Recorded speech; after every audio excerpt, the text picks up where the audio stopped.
Welcome, listeners, to Café Kouvénta, the podcast of Ethnikos Kyrikas, the National Herald. I'm your host, Eraklis Diamataris, co-editor and publisher of the National Herald, and I'm delighted to welcome you to another thoughtful conversation over good coffee and good ideas. I'm delighted to be joined today by John Catsimatidis Jr., President and Chief Operating Officer of the Red Apple Group, a $7 billion conglomerate with operations spanning energy, real estate, supermarkets, media, and investments. John graduated from New York University with a degree in finance and management. And before taking on his current role, he served as Executive Vice President and Chief Investment Officer. He's also been active in civic and political life, having served as chairman of the New York Federation of College Republicans and as the youngest New York delegate to the 2016 Republican National Convention. And, in true Greek American fashion, he was recently married at the Archdiocesan Cathedral of the Holy Trinity right here in New York. Welcome, John. Did I miss anything? And thanks for doing this. Eraklis, thank you very much for having me on. First of all, it's an honor. Also, big fan of your media empire and your family, and it's always a pleasure to talk to you. And I'm an avid reader, so this is great to do. Thanks so much, John. I really appreciate that. And obviously, the respect and admiration goes both ways. And for our listeners and our viewers out there who might see the video of this, John's a good person to boot. So it's quite a combination to have the brains, the talent, but just overall the good foundations from a good family and just being a good person. So, John, it's an absolute pleasure to get into the weeds with you a little bit here on Kafé Kouvénta. And I look forward to getting a cafe and having more than one Kouvénta soon in person. So let me lead off the question then. Are you a Freddo or a Frappe? That is a very appropriate place to start. I haven't been asked that yet. I'm a Freddo espresso kind of guy. How about you? Schietto? Schietto, Metrio? schietto, Okay. schietto. How about you? Me too. Same. I'm one of those wackos that drinks cold coffees the year round because I run hot. How about I'm, you? I'm very similar that way. Yeah. And actually, there's a place near my office that is a Greek bakery, and they make a really great freddo, and so I'm very lucky that that's the case. I feel like there should be more Greek bakeries and coffee shops in America, just more internationally as well. Like the Australians have Bluestone Lane, and there's Starbucks everywhere. Greek coffee is the best, so I think there should be more. I agree. And I mean, obviously, I have to ask, do you own that bakery? I don't know. I don't own that bakery. It's I figured I'd ask. restaurant business is a tough business, and Right. it's we spend most of our time in more industrials and real estate and some other investments. We're most well known for our grocery business, Christie's and D'Agostino, but that represents a small part of our business overall. Well, see, that's a really good segue, John, because all kidding aside, things are getting pretty rough out there for not only restaurants, but for supermarket chains in general.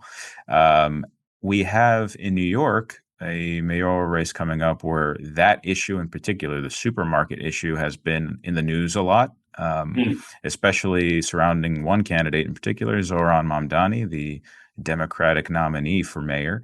So, if you would, John, what sort of challenges is the supermarket industry going through right now? Is it a lot of supply chain issues? Is it Sure. growing costs in the developing world where a lot of this stuff is sourced? What is it? So there's a few things going on, and I'm no stranger, and we're all no stranger to price increases in the last few years, especially in the last 4 or 5 since the COVID-19 pandemic. And there were a couple of moving parts that have caused it. Supply chain, as you mentioned, is one of them.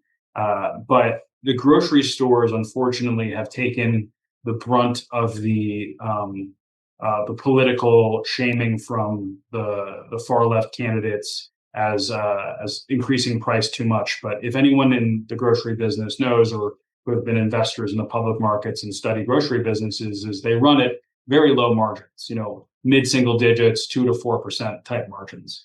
And so grocery businesses are really the middlemen passing along and building distribution and bringing food to all of these neighborhoods. It's really the CPG companies and farms, et cetera, that are having to increase price, and we're passing it along.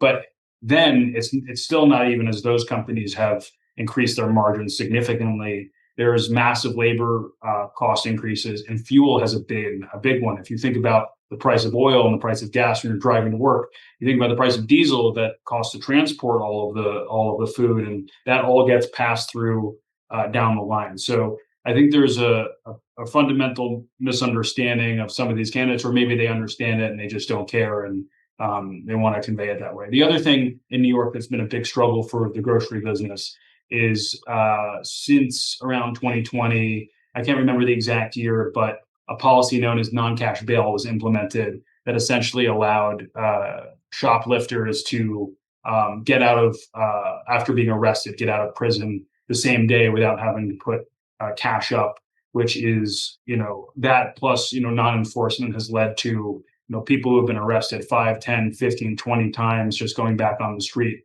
with no problems. And this unfortunately has led to a lot of issues for us besides, robberies and whatnot. There's also incredible amounts of violence. And we're very blessed to have great team members on in the field and working in our companies that have withstood this. But I'd say since that time period, since this policy was implemented, our shoplifting has probably 2 or 3x at a minimum, and our shrink has increased by several percent. And keep in mind, if you're making 2 to 4% on your margins and your theft goes to 2%, what happens to your business? So I think the mayoral candidate who is coming out and saying we need to open up free grocery stores for people, I don't know how long those will be able to last, but certainly it'll put a lot of small and medium-sized businesses out of business if he goes forward with that. And there's a number of anti-business policies that he's implementing that I actually think will hurt the very people he's trying to help. So it's just a very disappointing thing to see. Yeah, and just for our listeners out there, there is a word for the repeat offenders who are not punished, and that's recidivism. And that's been a hot flash political issue for the last few years, particularly stemming around the conversations regarding the closure or not of Rikers Island prison complex. There is no doubt about it that Rikers Island, for example, needs to be upgraded, but you can't just take out a prison complex with nothing to replace it. You can't have criminals with rap sheets of 20 to 30 arrests. And because ultimately what you're saying is D'Agostino's and Gristedes and, not just your supermarkets, but other supermarkets as well might have to go the way of CVS, where everything or any other pharmacy really that you go to, or convenience store that you go to, and you get basic necessities, and you have to call over an assistant team member to come and unlock it for you. I mean, that's not just common sense. That's not the world that we want to live in, I think. Yeah. And we will see how things shake out here if the government doesn't get funded, because you see all of these programs like EBT being halted as of November 1st. And I suspect, John, unfortunately, that your 2x, 3x shoplifting might become a serious issue when that comes to pass. So, and sorry to interrupt you. And here's the thing is, what I want to get across about shoplifting is these aren't folks who are coming into our stores who are hungry and stealing a piece of bread. These are systematic operations where they're coming in, filling entire, big duffel bags and carts full of meat and all sorts of things. And then they're taking it, they're putting it into their hot trunk, they're driving elsewhere, going to a corner store and selling it for 10 cents in the dollar. And a lot of the time, this meat or this XYZ has been sitting in their trunk hot for 6 hours, 12 hours a day and Mm. could be riddled with bacteria. So not only is there a penalty on small and medium businesses and the consumers in those areas if they close and the employees if they close, but also the very people that are buying this at the corner stores could be getting sick. So I think it's a huge health issue as well. That is a very good point, and one that I actually, to be honest with you, I didn't think about, that the resale is Yeah. at that point, who's monitoring it? If they're not, and here a tip for your listeners is if they open up a pint of ice cream, a Haagen-Dazs, it's usually Haagen-Dazs they steal. I don't know why. And there's ice crystals at the top, like very heavily, and it's a fresh tub. It might mean that it was melted and then refrozen. So you should probably. Mm. That's wow, that's definitely something to look out for. And again, just to echo John's point before about these are not folks, and nobody on this podcast is saying that folks that need help shouldn't receive it, because Absolutely. that's a basic human Totally. need: food, shelter, etc. These are what John was saying. Just to clarify, and for where I was coming from as well, from my angle, was these are the folks that go and shoplift from, let's say, Best Buy and other media outlets, or other pundits or analysts say that those people were people in need. There is nobody in life-threatening need that needs a 70-inch TV.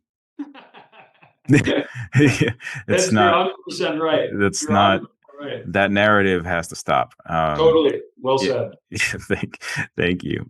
So I mean, we just talked at length about groceries, and I mean, it's a good topic to talk about, because not only are food costs rising for growers, the middleman, as you said, the supermarkets are, and consumers, but everything else seems to be going up in price as well. It's getting exhausting, John, and maybe you agree with me on this, that I am so sick and tired of hearing people our generation hearing, rather, how everything that is happening around us is unprecedented. Boy, I Yeah. would love to live in some precedented times so that we are able to navigate things a little bit easier with some guidance. But here we are, here we are in 2025, and we have housing costs, the highest that they've been on record. We have, like we just discussed, food so expensive. You go to the grocery store, and this is not a critique of your grocery stores, of course. There is, like you said, very, very thin profit margins. So how much can you give back without going under? You get all of these things, and then we get into a nice little entry point to another facet of your business: energy. Mhm. Energy bills are skyrocketing, and you kind of touched on that before when you were talking about the transfer of goods from your supermarket chains, and the diesel costs. Now, you all have inside of Red Apple Group, you have an energy sector. Can you talk to our listeners about that and what it is that you guys do on that front? Sure. So just take to step back on our industrial and more operating business um, uh, type segment. Our strategy is to generally buy bankrupt, distressed, and undermanaged companies, and we fix them. We'd like to consider ourselves the anti-private equity. We don't buy a company, put 70% debt on it, fire 50% of the staff, and move them overseas. We like to buy struggling businesses and grow them and hire everyone back. And so we've done this in a number of different industries, energy being one of them. So we're at this point, we're now in oil refining, pipeline distributions, terminals, gas stations, that sort of thing. And most recently, we've talked about how we're starting a small modular nuclear reactor business, which we believe is the future of American energy independence, really global energy growth, if you want to do it in an even more clean way in the future. Um, yeah, Why? That's a very interesting thing that you just described there on that last portion with the nuclear power. So much misinformation has been fed to the public for decades about True. nuclear power. And frankly, in even you don't have to go that far back. You can look back at the mid 2010s here in Germany, where in Europe there was a unilateral decision, basically a shot in the foot for the entire continent, whereby Germany under Angela Merkel decided, seemingly out of nowhere, to kind of do what we were talking about actually before with Rikers, is to close something down with no plan B. And what Germany did, a leading energy producer, and they were about to make that leap into the almost superpower stratosphere. And Germany gets cold in the wintertime, and they needed ulterior energy sources. And they closed down most, if not all, of their nuclear reactors within a very short amount of time with no backup. And that directly led to European dependence on Russian national natural gas. So they have nobody to blame but themselves You for nailed it. for the cash cow that is currently invading Ukraine and causing destabilization across the world. We are funding a war that has already been funded by failed policies in Europe. So it's Well said. well, I appreciate that, John. It's absolute insanity because of think about just for our listeners and our to understand is that nuclear energy it showed its promise from the very beginning, but two or three major disasters altered the perception of nuclear power for multiple generations. And I don't think that's fair. So, John, what is your idea on nuclear energy? Because you just touched upon it a little bit. What exactly are you talking about? Because you're not talking about one of the listener might have in their head the idea of a nuclear power reactor, something that they saw maybe in grainy footage of 3 Mile Island or Right. Chernobyl. We're not talking about something that big, are we? No, we're talking about much smaller, anywhere from the size of your living room to a house to 10x the size. So the idea of having these micro reactors or just even small ones in the 25 to 50 megawatt range scattered around, it provides a huge amount of benefit for multiple reasons. One, I prefer to have smaller ones in a distributed fashion. So if you did have a meltdown scenario, the fallout wouldn't be that excessive. Two, from a national security standpoint, if there was an attack, you can't take down an entire part of the grid in 1 second. Like if you think about it right now, if a foreign power tried to take out our grid by bombing a couple of key points on our grid, they could really decimate a lot of our electrical grid. So we need to build national resilience. I feel like the only way to have America be the most dominant country in the world, which is what I'm pro, because I think capitalism and the American system have lifted more people out of poverty than any other system in history. Whereas communism and the things on the far left tend to push people down, and I'm pro people flourishing. The only way to do that is to have energy dominance and energy independence. So we're looking at investing in the supply chain. We're looking at building reactors ourselves. There was a big announcement recently out of the White House that they're spending $80 billion with Westinghouse to build more reactors. I think you're going to see more headlines like that in the coming years. Well said, John. I mean, a nation cannot truly prosper without having complete command over its energy supplies. Totally. It's the country runs on a battery, and you got to max it out and increase the battery to make it run better, more efficient, and more powerfully. So I couldn't agree with you more. Yeah. What If I sort just of say one thing, off of energy, one of the other ones that I'm spending a lot of time looking at is pharmaceutical manufacturing. So if you look at where antibiotics and other critical medications like heart medication are produced, almost all of them are in China and India, which is totally unacceptable. During COVID, when there's all of the rhetoric about, which very much happened where COVID-19 originated, the Chinese government threatened, allegedly, to stop shipping certain types of medication to the United States. Is that an act of war? I don't know, but I think it would have been if they sure had. sounds like it? I think it would have been had they done it. So we cannot have a situation where our food, our energy, or pharmaceuticals or even our chips are manufactured by countries that would like to see us fail and would like to see us subservient to them. So we need to rebuild our infrastructure and bring jobs back to America, which I think is good for everybody.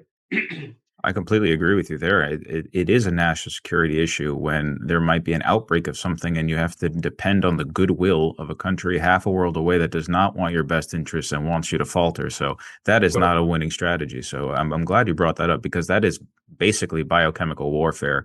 It's not exactly unleashing a pathogen on a population, but it's also preventing that pathogen possibly from being curtailed, from being curbed. What would you call shutting down domestic flights but allowing international ones? I don't know.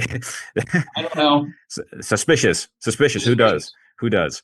But that's what kind of timeline are you thinking on that, the more accessible nuclear reactor? I think you'll start seeing some of these new reactors come online at the earliest around 2030, which seems a long time away, but not that long. Within the grand scope of energy and technology, it's right around the corner, frankly. I mean, this is a transformational change to our grid. I mean, that's basically, forgive me, that's basically the switch from lamps to electricity. I mean, it's that kind of thing. It's like you said, it's transformational. If you can have so would that be for every home? Would that be for every like large office building? Would that be one per 15 houses? How would that work? I think it'll be a mix, and you won't see it. You won't see a one size fits all. So like the Westinghouse ones, for example, are much larger. There's other ones that are trying to get approved that are much smaller, like the ones that we're looking at. I don't know if you're going to see one per household. I don't think that would have a scale advantage, but I certainly think neighborhood is definitely in the picture, and certainly city. Right. Oh, that's great. And honestly, here in New York as well, we are paying for very silly decisions to close nuclear reactors within New York State. And, people always tell me that our offices are in Long Island City. Not too far away from here is a very, very large power plant that supplies about 30 to 35% of all power needs in New York City. And it's quite the eyesore. And everybody tells me, why don't they just knock it down? The real estate value over there is, and I'm saying real estate because I want to get into that with you. The real estate value is enormous. Well, again, what is the plan B? It comes down to planning. You can't just tear it down with nothing because then your energy bills are going to be over $1,000 plus a month. But anyway, I digress. I just talked about real estate, so so I'm going to do the radio thing where I'm just going to transition to the thing I was just talking about and make it seem like it was your idea. One of the other businesses that obviously you and your family involve yourselves with is real estate. I know that you've done projects in Florida, New York. What other projects have you done? What might be coming up? How do you see the real estate market in the United States right now? Understanding that there is a severe housing crisis in not just New York, but everywhere across the board. Every state has it pretty much. I think the only major city that has really kind of figured it out is Austin. At this point, because you see the average rent going down because the supply is there, but that's an anomaly. How do you see the market? What can be done other than the very simplistic economic answer of supply and demand of building more? What can we do to lower some rents, but also make it profitable to be a landlord again? Because there are a lot of states like New York who take an adversarial stance to landlords. And then they are surprised when those people do not want to develop in New York State. I don't know how that's surprising, but it somehow always is. No, I mean, you said it yourself. I mean, pro-business, pro-development policies are the reason why Texas and Florida are doing, and the Carolinas are doing so well relative to places like New York and California and Chicago.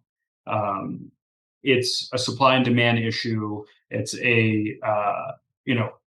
zoning restrictions, difficulty getting permits, time delays, just flat out no's. It's negotiations around. By the way, I'm pro lowering rents. I'm pro affordable housing, but the term affordable housing and of policies that are trying to promote affordable housing, I believe, do just the opposite.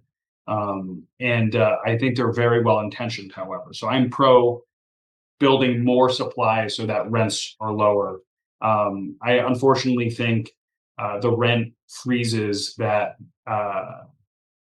potential Mayor Mamdani has talked about do the opposite effect of what he's intending. So there's about 3 million apartments in New York, a million owner occupied, a million rent regulated, and a million free market.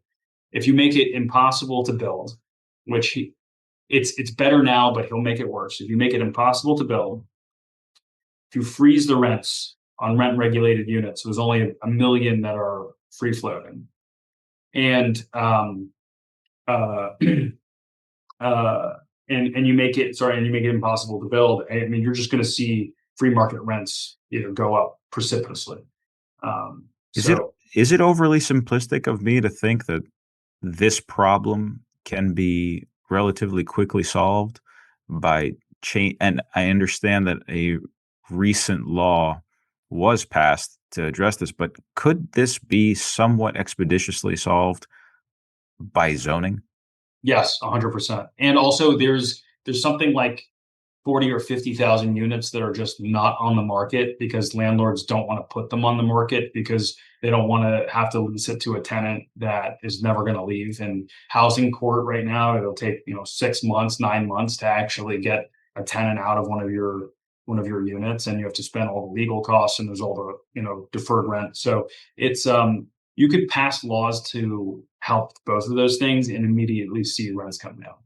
I think what John was discussing just before for our listeners regarding things are better now but could be worse is the initiative passed by the Mayor Adams administration, the City of Yes, Correct. which frankly we should be a state of yes, not just a city of Yeah. yes. That's kind of what made New York what it is, along with what was then cutting edge mass transit and a limitless imagination, really, and work ethic. There's, Um, yeah, so there's also a state. I don't want to get too into the weeds on the actual policies, but nerd there, out, man. yeah, okay. I mean, so there used to be something called 421A. Now it got replaced with 485X. These are different programs. And essentially there was if you go above 99 units, you have to switch the wage structure, which becomes untenable for actually building it. So close to 100% of the building permits for new buildings under this program have been 99 units or less. Whereas if you would have not had that limit, then you probably would have seen even more incremental units on top of that. So it was an artificial restriction just meant to penalize developers. But I cannot believe that the bureaucracied.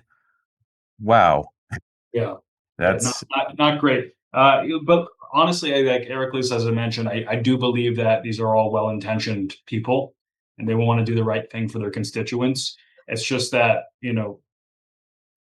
it sounds good, but it doesn't help. right. Yeah, the execution could be a lot better, but the thought is there, well, which is Honest. something, but that doesn't lower anybody's costs. Yeah, yeah. Yeah. So, I mean, we just talked about real estate a little bit. What, and you talked about Florida and the Carolinas being, and Texas, like I mentioned as well, being pretty open for business in terms of real estate and everything of that A nature. lot more room in Texas too. Right. You could fit the entire country of France within the landmass of Is that Texas. right? Yeah, Wow. it's about the same size in terms of landmass, and it is just endless. I mean, the scale of the United States is astounding for anybody who's gotten out there and driven or flown across the country. It just doesn't end, and it is. I mean, we are truly naturally blessed. And to John's point before about energy independence, we used to take advantage of that, and we're starting to again, that we can do stuff here and we don't have to send it out. We don't have to. I'll give you a really sad example on the energy front, Eric, please. I'm sorry for interrupting you. No, please. A project that a lot of your listeners will probably have heard of, but I don't know if maybe some of them don't know what it could have done was the Keystone XL pipeline. So this was a pipeline from Canada going down through America to distribute crude oil. Canadian crude, especially Western Canadian crude, can trade at around a $10 to $20 a barrel discount to American crude. And if you think about what that could mean for gas prices, translating down, and the reason it trades at a discount is because there's not enough pipeline capacity to actually bring the crude into America, because we can't build pipelines and get approvals to build pipelines. And so it would have brought down the cost of gasoline and diesel and all sorts of other products for America. But we decided that no, we don't want to do that. So there's two interesting things there. So rail cars, which is the alternative, are much more expensive for crude oil, and they can work, but they're also a lot more dangerous if you look at the statistics. Can you imagine rail cars full of crude oil barreling through a city versus having a pipeline deep underground in a very safe and secure environment? Doesn't make a lot of sense to me. And you can look at who owns the largest railroad companies and decide, why did they put their money in places that they put them? The other thing is Canada didn't just sit by and do nothing. They built a pipeline going to the west and are now selling that crude oil to China at a discount. So, doesn't make a lot of sense to me. Doesn't make a lot of sense to me either. And what you just touched on requires two things. Again, for you to reject the pipeline, you need to have a plan B. Yeah. That's been kind of a theme in this conversation. Right. There was no plan B, but they still said no. And the operational example that you just said regarding freight trains, that requires a world-class system, which we used to have. We divested from that. We invested in other forms of travel, extremely short, expensive, operationally short flights. We decided that we need to build highways everywhere where they don't need to be, expanding each thing by one lane when a better transportation system can move more people and goods at a safer and regular interval. And we just forgot how to do that. The United States was number one in all of those things. And we, somewhere along the line, I think we lost a little bit of confidence. And why do you think that is?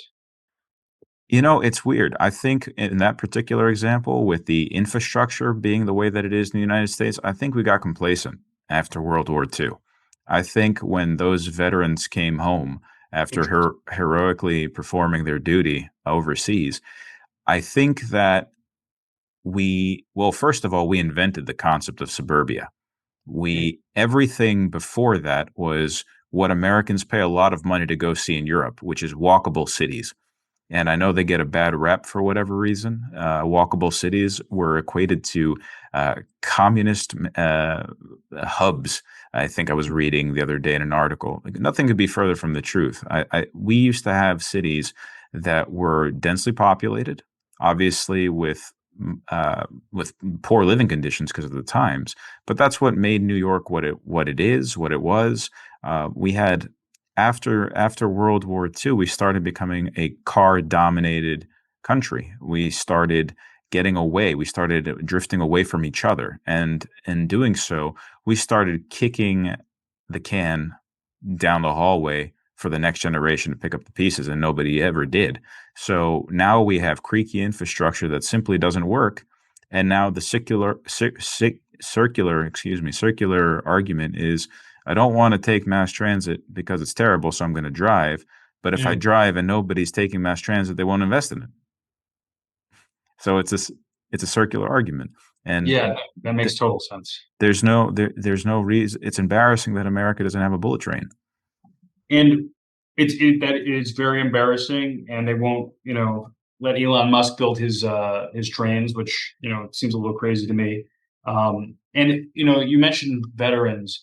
It's very sad how little respect the younger generations have of these veterans and these police officers and the people who are frontline workers, who frontline soldiers who put their lives on the line and risk it all. And you have these defund the police movements and all of these very negative things on the NYPD and the military. And it's a very sad thing. It's incredible because, to your point, those same people, were they ever in danger? Yeah. Who would they call? Right. the Right. people that they try to take the funds from.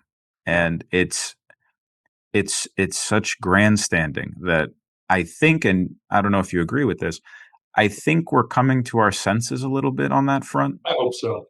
It seems that way. We're not there yet, but it seems like the tide is slowly turning on that, in that because we're seeing it in recent elections, most notably the presidential and down ballot at the federal level. I think that those issues are no longer winning issues.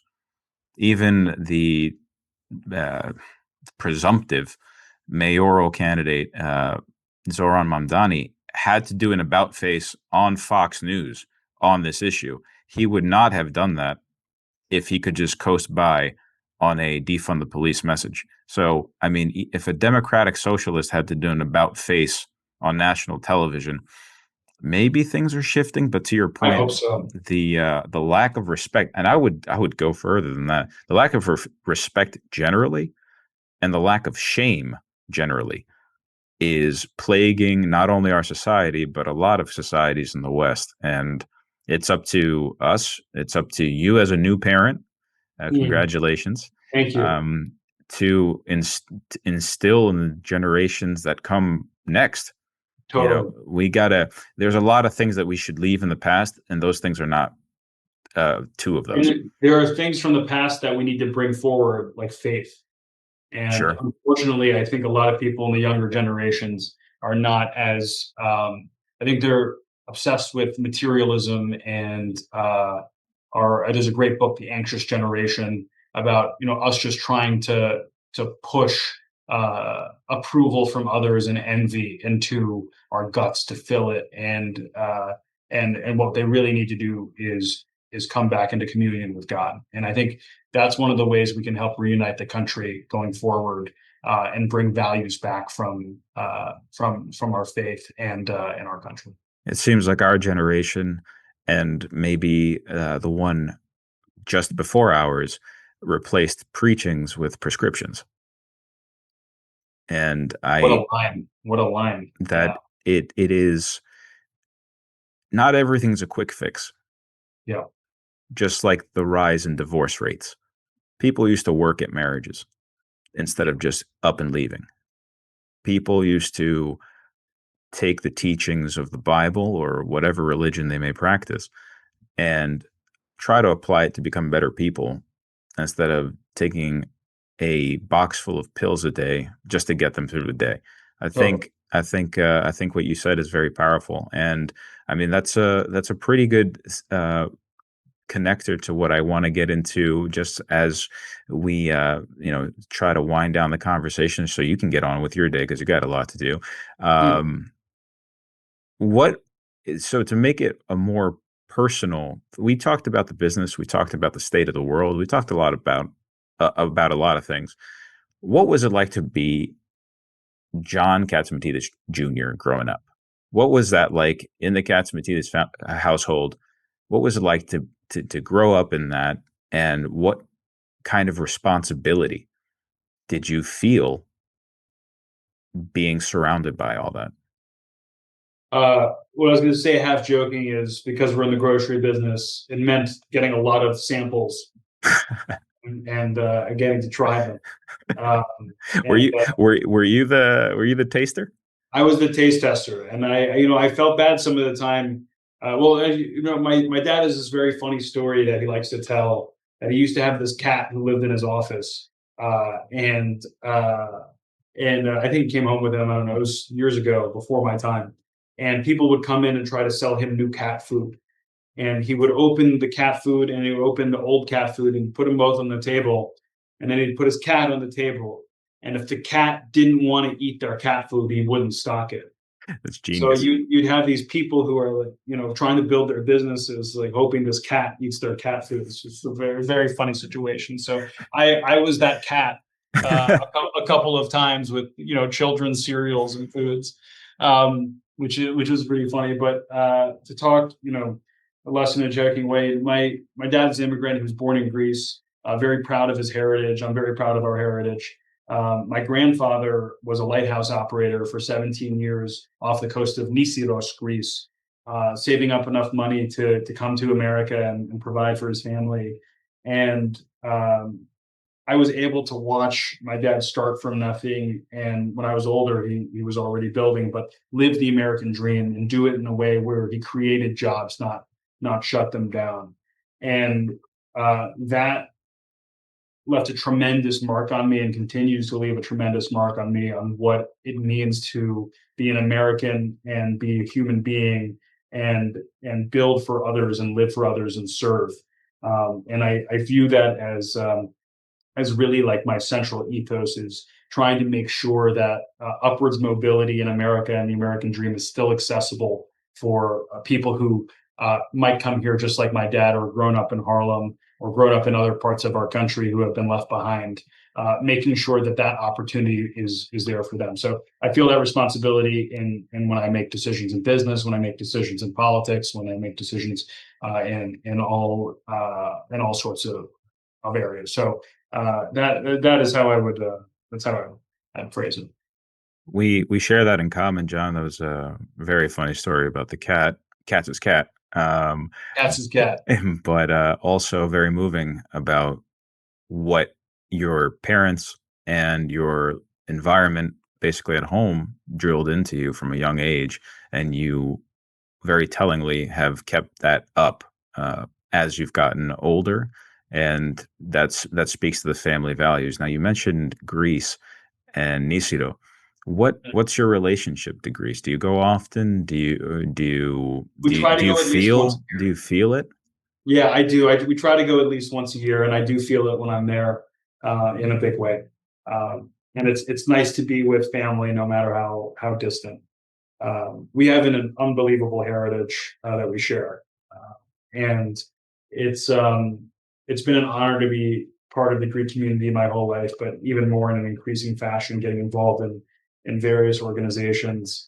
It's important that we support one another, just like we support all Americans. But it's you know Greeks have done amazing things for our country and will do amazing things for our country, United States, and for Greece. But I consider myself an American, a Greek American, but an American, and I believe that the shared values are towards that and are very positive. What a privilege it is to be both Greek and American, isn't it? It's What true. it's such a wonderful burden to have that history, but also the present and the future Yeah. being a part of your DNA. I mean, it's just amazing. I pray for Greece, and it seems to have been doing better in the last few years. But I pray it continues to do better. The, from your lips to God's ears, that's the wish of us all. And I wouldn't be a somewhat decent journalist if I didn't hear you say before in your politics. Yeah, So so w- let me just pull that thread a little bit. Is public service something that interests you? I know that in the past you've said that you wouldn't do it just to run, that you do yeah. it just if you could see that you could help people. Do you feel that way? Yeah, I view it the same way as picking like what I invest in or what I'm going to spend my time on building. I used to think time was the number one commodity, and now I don't. I actually think it's attention. So like where we put our attention, I think is the most important form of capital allocation we can do. So um, in that lens, like I don't view running a race like an actual race, not a political race, like a race to any goal in business or in life that a million other people could run even faster than you and accomplish that goal and make that impact. I don't view that as highest and best use. And the whole Me Too envy and Girardian like mimesis cycle. I think it's important that we find out where we're highest and best used for our community and for society. I do not believe that I am highest and best use running for office right now. And there are a lot of things that I want to do and a lot of things I want to build that I believe will help our country and our community that would require me being in the private sector. I've gotten involved in politics. I've been involved in politics my whole life from the outside, joining campaigns, helping with policy. Actually, I built a political technology company that was deployed in the last presidential race, and that was used to good effect. So I try to help out where I can, and in ways that I have the most leverage. Well, John, it's been such a pleasure. I know I've said that twice already. I'll say it a third time. I feel the Wherefore, same way. it's been a pleasure having you on Café Kouvénta. Yeah, Thank you for sharing your story, your perspective on business, leadership, absolutely. faith, everything in between, and for your continued connection to our Greek American community. And long may that continue. Thank you to all of our listeners and viewers. Thank you for joining us today on Café Kouvénta. It's a Ethnikos Kyrikas, the National Herald broadcast. It's available wherever you listen to your favorite podcasts, and it's now in video form as well. So, John Catsimatidis Jr., thank you so Thank very you. much, and hope to have you on again. Anytime. Always a pleasure to be with you, your family, and your wonderful organization. For the listeners, make sure you like and subscribe and send it to all your friends. You heard it from John Catsimatidis Jr., and he's about to control the nuclear power supply of the United States. So you better do what he says. But Yeah, that's thank funny. thank you, John. My love to your family, and continue Too. the great work at Red Apple Group, and continue making us proud. Thank you. Until next time, I'm Eraklis Diamataris. Thank you for being with us, and we'll see you soon.